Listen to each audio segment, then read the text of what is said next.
Today's WNEM TV5 Morning Extra is brought to you by Roof Max of Midland. Good morning, everyone. Thanks for joining us for TV5 Morning Extra. Remember, if you are watching on Facebook or YouTube right now, like, follow, and comment on the stories that matter most to you. I'm Lauren Piesco. And I'm Christine Winter. First Alert meteorologist Matthew Mondro has a look at another clear day ahead. Yeah, Christine, Lauren, we are first alerting you to a pretty quiet day here and for tomorrow, too. We don't see rain returning until Thursday. That's the latest that I have for you in the forecast this morning. First alerting you to the removal of that 10% chance today and the 20% for tomorrow. So again, rain not expected to return to the area until Thursday. We also have some shower chances following that up Friday evening into Saturday. Here's a snapshot, though, of the early afternoon on Thursday. You see this rainfall here across most of mid-Michigan. I do expect the majority of the rain on Thursday to fall during the afternoon and the evening, but we could, of course, have a little bit of drizzle in the morning, too. Now, also this morning, and we were tracking this earlier before the clouds came in, total lunar eclipse. We're just starting to see the total eclipse come to an end. If anyone was still lucky enough to maybe get a little bit longer of a viewing, always cool to see that. But the clouds that have been moving in this morning, those will be sticking with us for the rest of today. We'll take more of a look at that Thursday rain, though, coming up soon. Lauren, we'll send it over to you. All right, Matthew, thank you. New information this morning. We are learning a woman has died in a house fire in Saginaw County. On Saturday, just before 7 p.m., the Bridgeport Fire Department was sent to a house fire on Williamson Road. A woman was trapped inside talking to 911 dispatchers on the phone. However, she died before firefighters could reach her. Despite almost a dozen firefighters entering that home from different points and eventually cutting a new path to get inside. An investigation is now underway, but the fire department believes this was an accident. Stay with TV5 for more updates. It's still unfolding. Although data centers are being proposed across Michigan, some state lawmakers are saying it's time to press the pause button. Newly proposed bills would stop the construction of those types of projects temporarily. The three House bills would halt new data center construction until April 1st of next year. Their sponsor says communities need time to look at their potential impact on the land, water, and power supplies. So they're coming, but how do we ensure that the cost of them coming is not put on us, the individual residents, landowners, and homeowners? That and other unanswered questions are driving bipartisan support for the bills. A Chamber of Commerce president warns even a temporary pause could have wide economic implications. A moratorium on data centers might as well be a moratorium on any future economic development and growth for our state. We are falling behind so far in so many areas. The state rep, though, says a moratorium could also allow time to create legislation to hold companies accountable. The bills have been referred to the House Committee on Government Operations for consideration. Still unfolding, Flint's mayor is rolling out a proposed financial buffer aimed at keeping water costs steady even after a regional rate decision. He says it's necessary to cover what he considers an artificial increase. Yes, you might remember last week we showed you how the Great Lakes Water Authority approved a 5.8% rate hike for wholesale customers, including Flint. Well, Mayor Sheldon Neely says that means the city has seen a 12% increase over the last 8 months. As it relates to dollars and cents, our energy bills, our mortgages, our insurance, but to have these cost increase somewhat seems pretty capricious and artificial. The mayor plans to present a resolution asking the city council to move $1 million into Flint's water stabilization fund. The city would then use that money to cover the increase so customers' monthly water bills would stay the same, locking in that protection through the fiscal year 2028. We're putting this in front of city council. The resolution has already arrived there. We need city council to cooperate. Now, the city council committee meetings are scheduled for tomorrow with a regular meeting scheduled for Monday.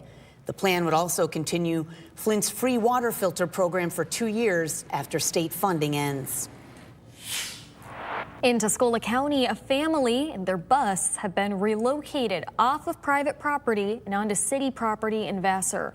Last week, we first told you about a property owner who told TV5 she let the family park in her yard for 6 weeks. But that turned into months, with a personal protection order filed against her, preventing her from going into her own home due to multiple allegations, including stalking.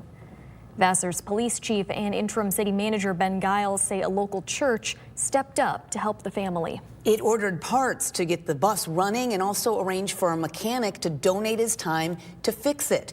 We're told repairs should be done today. Giles says once those repairs are made, the family and bus will move on with the intent to return home and reconnect with family.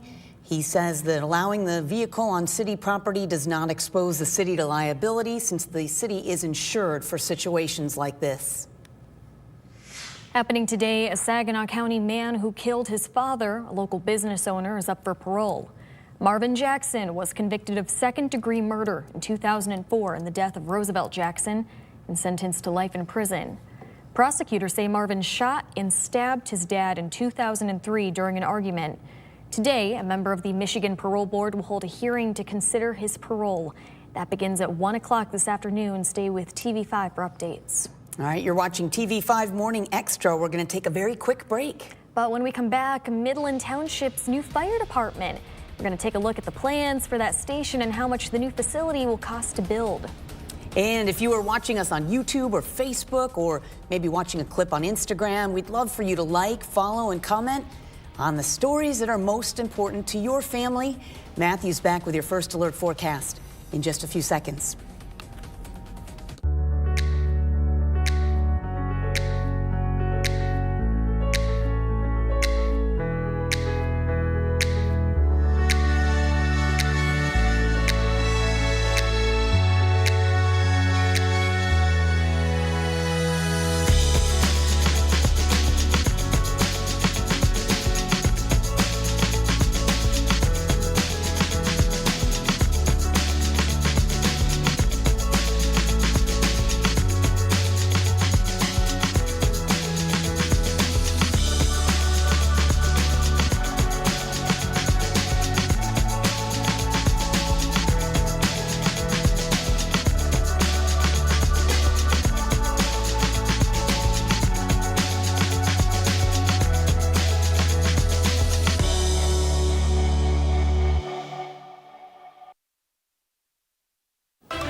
We are tracking some dry weather for today and tomorrow, but then Thursday we'll eventually see some rain returning to the forecast. I am first alerting you to that update in the forecast too, because previously we were calling for a couple of isolated showers today and tomorrow, but we have removed those from the forecast.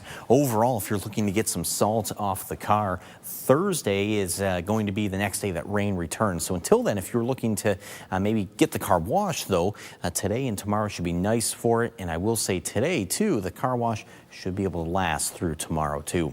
First alert hour by hour by Thursday morning does show a little bit of drizzle coming in, and I know it's actually showing some spotty drizzle here, kind of interestingly. Now I do think again there will be drizzle at the very least on Thursday morning. It's going to depend on how cold our temperatures get on Thursday morning, but right now we do expect temperatures to fall only to about 33 degrees. Now if we see temps falling any lower than that, then that's where I would start to be concerned about some possible brief icing. And I will say brief with this too, because fortunately the drizzle does look to be pretty isolated and pretty brief. So even if that does occur, I don't expect it to be a major issue.